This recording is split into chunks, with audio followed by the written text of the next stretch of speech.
Voilà, chers Congolais, chers internautes, vous tous qui nous suivez de partout, aujourd'hui nous avons l'honneur et le réel plaisir de parler de deux choses. La misère des Congolais. La misère des Congolais finira quel jour? Les Congolais vivent comment? Comment les Congolais font pour vivre, chers Congolais? Ça fait très mal et c'est déplorable. Aujourd'hui, l'UDPS est en retraite au niveau de Ngandaya. Là, Jean-Marc Kabound, dans le discours à lobby, nous ne pouvons pas diriger un pays qui est confisqué par un individu ou un groupe d'individus. C'est ce que Jean-Marc Kabound dit. Nous ne pouvons pas continuer à diriger un pays qui est confisqué par un individu ou par un groupe d'individus. Ça prouve qu'il y a un sérieux problème. Ça prouve que l'UDPS rencontre des sérieux problèmes au niveau de l'État. Le schéma que nous avons aujourd'hui vient d'où et de qui? Est-ce que ce schéma était pour terminer ou finir la misère des Congolais, ou c'était un schéma qui a été tracé, dessin par des individus pour qu'il reste toujours fort et consort? C'est un schéma aujourd'hui très compliqué. Un schéma très compliqué. FCC cache, inédit dans notre constitution. Qu'est-ce que je dis dans notre pays? Un schéma vraiment, on peut dire, jusqu'aujourd'hui, donc après Mobutu jusqu'à aujourd'hui, on n'a jamais connu ce schéma. Mais on a ce schéma aujourd'hui. Est-ce que ça nous profite? Est-ce que ça nous aide? C'est difficile.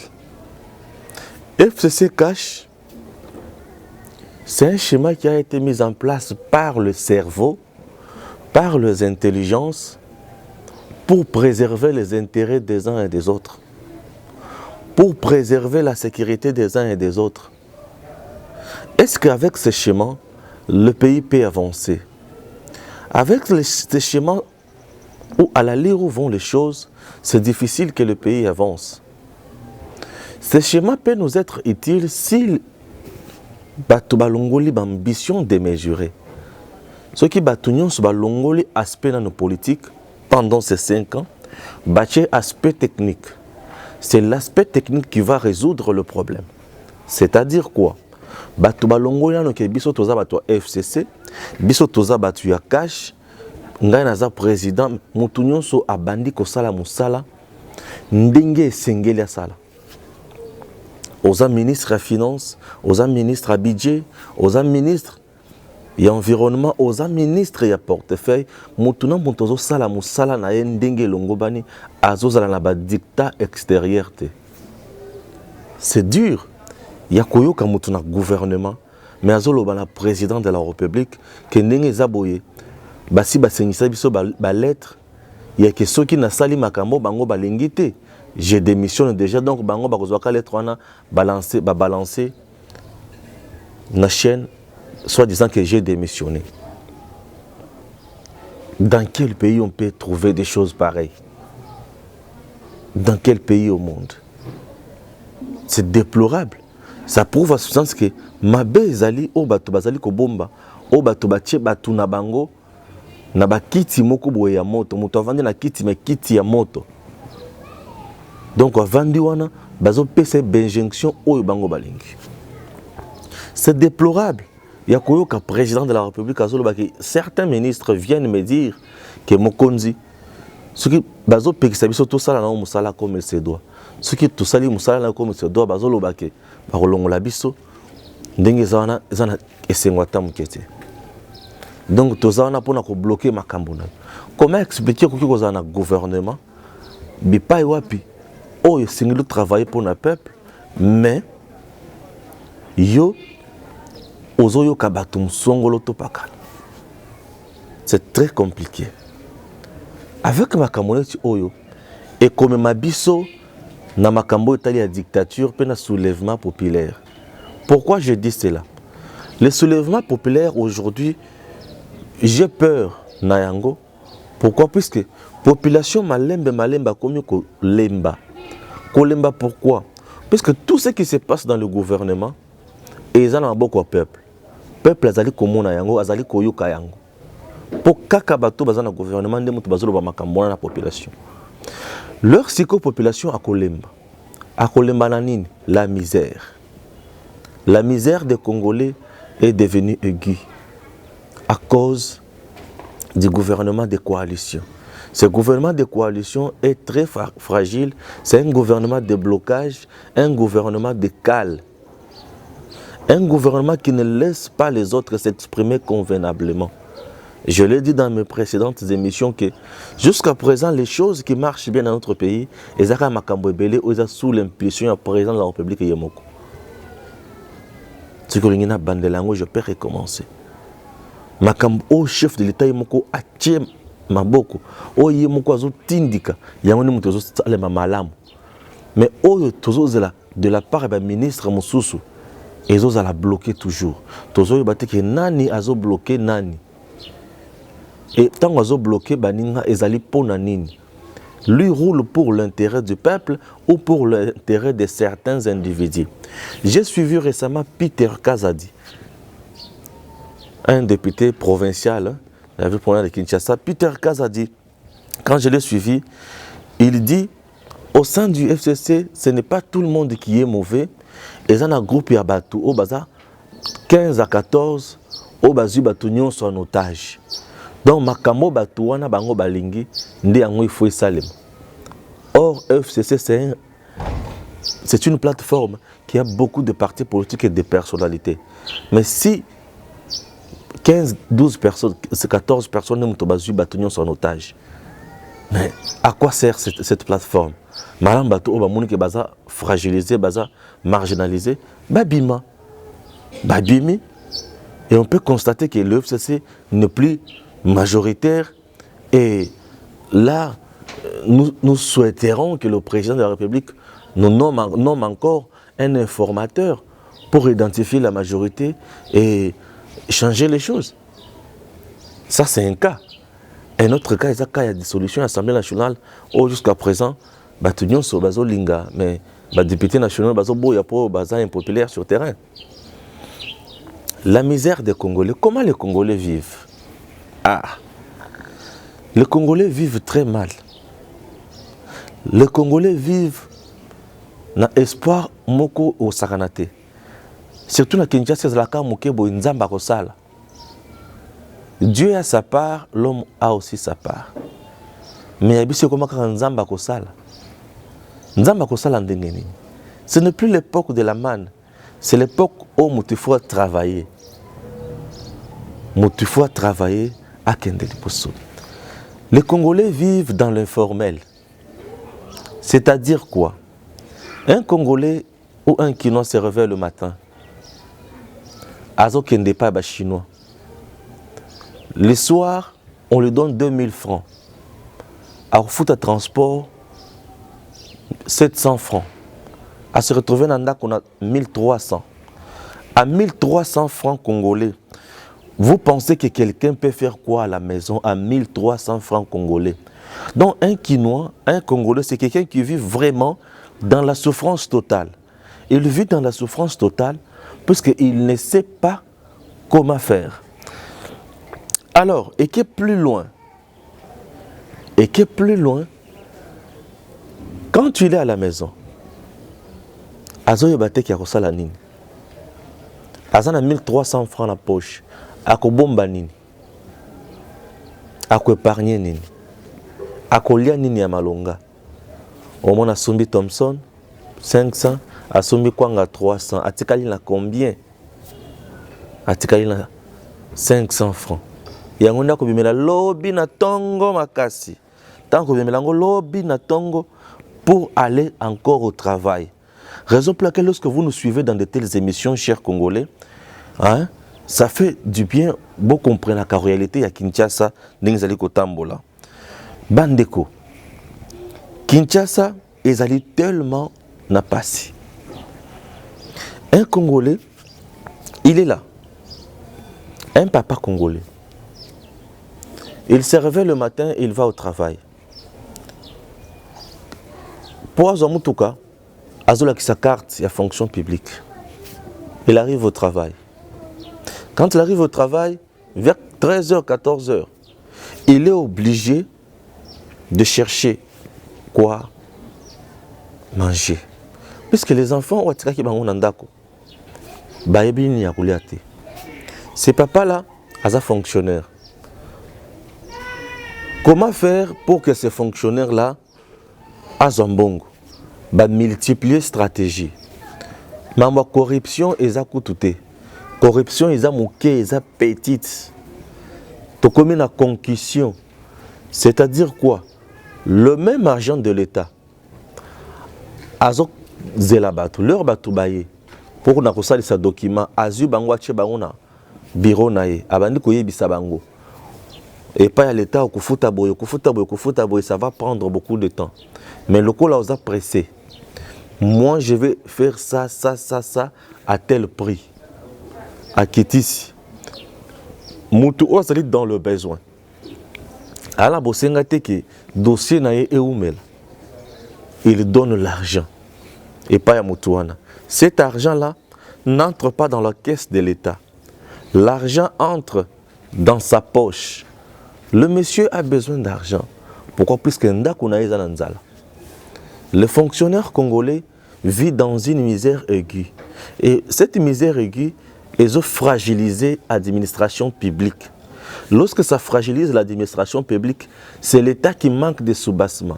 L'administration est là pour exécuter beaucoup de décisions politiques. Mais ce qui va décision, on a là pour notifier un tas de documents boyés. Là pourquoi? Les agents qui sont censés faire ce travail vivent dans la précarité. Il y a Kosakanate. Mais tu as la ministre. Ministre, tu as maman na jeep. Tu as la conseil, tu as danger. C'est que les agents ne sont pas tikaliwana. Tu as passe. Et passe na bangona ndemu tozo tindika ke ezo sala ke administration congolaise et l'administration il y a freinage mingi. Il y a un tozo sala ke ba document et belé administration publique congolaise ezana balabala. Au mona muto tambola na sac nae mais na kati ya sac wana mikanda nyonso l'État ezakuna. Vous voulez que l'État gagne l'argent ako gagner ngondenge nini? Solution. Au chapitre des solutions, l'agent de la fonction publique congolaise, il faut d'abord foutre un salaire, il y a bien. Un salaire décent. C'est-à-dire un salaire qui va répondre à nos besoins de base. Il y a foutre un comme alam. Ce qui, agent et la fonction publique, a une capacité à foutre des gens qui a $100, c'est une bonne chose. Ça c'est de 1. A une capacité à consommer l'osso, kuchanandako, fufu masango kuchanandako. Consommateur poulet un congélateur, ça répond quand même à quelque chose. Ceux qui ont la capacité à cause la peine en bon mais ma banane en hôpital, ça vaut quelque chose. Pour ma camonio soana, c'est-à-dire qu'un agent, il y a l'État congolais, ceux qui ont foutu même $500, les choses peuvent aussi bien marcher. Puisque dans l'entreprise publique congolaise, l'entreprise est belle. Il y a des gens qui touchent 600 000 francs, $500, $600, bazali. Il y a des gens qui touchent l'argent comme ça là-bas. Et quand ils vous touchent l'argent comme ça, azo sala musala na comme il se doit. Et ceux qui m'ont azo sala déjà musala lengi aboy. Azana prime na ye ayebi ki efuta maka 100 kokos. Salaire na ye de base et la rapé qui toque. Bazo sanctionner positivement lorsqu'il il travaille bien. Parce qu'il n'y a pas de sanctions négatives, c'est-à-dire qu'on benga na motu, qu'on suspendre motu. Non, il y a aussi des sanctions positives. Moto asali musala malamu, ba primer, ba pesier mbongo ya malonga. Dans les structures internationales, nous, on voit ça. Au sali musala malamu, oye ba lobi non pour na musala au salaki, ba bakisili $150 na salaire na prime na yo. Ça motive, ça motive. Il faut aussi rajeunir l'administration publique congolaise. Bat OEP, bazana makasi ya kosala musala comme il se doit. Bat OEP lembi, il faut retraiter bango. Et retraite en RDC, et ça on dirait liwato lifelo. Pourquoi? Ceux qui va retraiter mutu azomi tuna kokende ko liande nini. Pour mbon on est d'abord il y a retraite et ko bimanano difficilement. Tant que na kati ya pension mbongo na ye ya mwa mike wana ezobima difficilement ezalaka combien ba misusu bazofuta bango ba 30 000 francs ba 40 000 francs mutu na pension na retraite bafuta 40 000 francs 30 000 francs 50 000 francs akosala lango nini puisque akomi passif akosala lango nini ce qui te préparer carrière ya mutu malamu te préparer pe après carrière na ye bato ebele bakozala malamu moto akobima na administration publique congolaise abimi à lobby j'ai travaillé pour l'état mais pas na biso soki moto abimi aza toujours na milelo nous devons aussi esengeli l'état congolais à mettre les fonctionnaires dans ba conditions oyo esengeli sur le plan infrastructure bato baza na ba bâtiment oyo ezali déjà vétuste donc ya kala ozomita la bâtiment omoni ke bâtiment oyo kokwela ba agent na kati yao au côté na kati ya ba bureau ya ba agent public ya ba agent ya l'état congolais eza ba bureau na ba kiti ya malonga te na ba bureau na ta poko ta spiti bo eza problème kiti moko ya libaya ekomela ekoma makasi ovandi bo hémorroïde mbala moko eza na yo otali na bisika bureau na ye otali ba condition avant de moto avandi na kiti ya plastique na bureau tongo ti 15 heures olingi abela mokongo to nini wana mutema mabe nini nde omoni bato mosusu akomi otambola na ba coussin oyo totiaka mutu na mbeto azotambola ata na oreiller plutôt atia yango na kiti ya vandi est-ce que bato bakoki kotravaille na modele wana na capitale basala biso immeuble intelligent est-ce que c'est tout le monde qui est là-bas non l'administration na biso eza na ba conditions nini on doit revoir ces conditions-là. Il y a aussi un aspect qu'on doit revoir dans l'administration Nabiso. Ezali aspect nini. Ezali outil y a travail. Nous sommes à l'époque il y a informatique. Nos machines. Est-ce que ça malam? Quand on a une machine, dans l'époque il y a dactylographie. Machine à écrire, on a paka mukanda zozo combien de minutes. Certainement il y a aussi batumsusu parce la rapidité à kokoma. Mais qu'on apprenne ces gens méthodes modernes, il y a travail. Kokoma un ordinateur. Ce qui va c'est apprendre une méthode moderne, qu'on mette aussi l'internet, la connexion. On parle de fibre optique. Ce qui va mettre au Tiwana, mutako koma mutako ya na 8 heures bakomi pa basilisi azuka biloko wana abwaki yango na boîte ya dircab ya mini ya CG non soit na boîte ya secrétaire général ou ceux qui azo communiquer na ministre mbala moko abwaki na boîte ya dircab ya ministre ya ministre à la seconde amoni ba message yé abimisi atali ba dossier ceux qui a urgence atindiki ya mbala moko pa ya président et ya coordonnateur ya ministre pa la ministre atali s'il s'agit de signer ba imprimer mbala moko ba signer pe bazongi si réponse. Chez nous ce n'est pas le cas. Ministre d'abord azoya na musala na 10h 11h. Mutoye na musala na 10h 11h. Ministre je vous dis. Tout que na ministère total. Un ministre azoya na musala na 10h 11h. 15h30 mutu kana ebimi. Ake wapi. Siko tali bien ake hotel Golia. Oyaki na 11h. 15h obimi oke Olia. Ora musala ka ya koko na yo to musala penza ya RDC. RDC ça na temps ya kosala musala 8 heures de temps. Non, c'est peu. Mboka na biso eza chantier. RDC pour mutu sala musala malonga, il faut to sala ka musala non stop comme aux États-Unis. Bato basali musala de 6 heures, 15 heures. Babimi, monsieur so babandi 15h30. Ti butu. C'est ça. Pour na musala biso ekende liboso etambola. Moto aye na 9h, alongwe na 14h. Asali musala nini? Avant d'être na CNZT, na kuna administration bazobeta débat ya politique. Bao baza ba IDPS, bao baza PPRD, kuna baza MLC, débat ya politique. Olinyo tuna ba mais papa musala bo sala te petit yo muto bongisa mboko. On doit rajeunir aussi la fonction publique congolaise, que l'État prenne ses mains ses responsabilités. Ce qui fonction publique congolaise est comme une batu belé bazo futa mamalamu. La misère en RDC va diminuer. Pourquoi? Parce que quand on est batu basé belé, aux yeux batu belé à fonction publique, aux yeux batu belé il y a entreprise, puis aux yeux batu oyo les privés peuvent aussi amener naba misala na bango. C'est comme ça on peut gérer les pays. Malembe et mboka pe etamboli. Tu espérer ne loko mutuya. Sous d'autres si ezaki na batukutu basala ba religion d'état. Oyo mema batu nyonso na kati. Il y a idéologie moko. Mais chez nous c'est un peu compliqué. Na era musala ba musulman na 12 heures baki ko sambel. Na era musala samedi apostole baki balebi toroyate baki ko sambel. Vendredi ba musulman ba bisi ke toroyate to ki ko sambel. Voire même le dimanche, les chrétiens te disent que il faut tout une église. Mon temps, à ensemble le dimanche, à pagan. Qui te dit que ce que nous ensemble chaque jour à pagan? Que Dieu bénisse la République démocratique du Congo. Misère à Congo, il faut ici là. Paix à Congolais, il faut ici là. Bakonziba a responsabilité na bango. Je soutiendrai toujours ces pays. Je soutiendrai toujours les autorités établies légalement. Je soutiendrai toujours Bana RDC au Bazali la Passi. Nzambe abatela biso nyonso.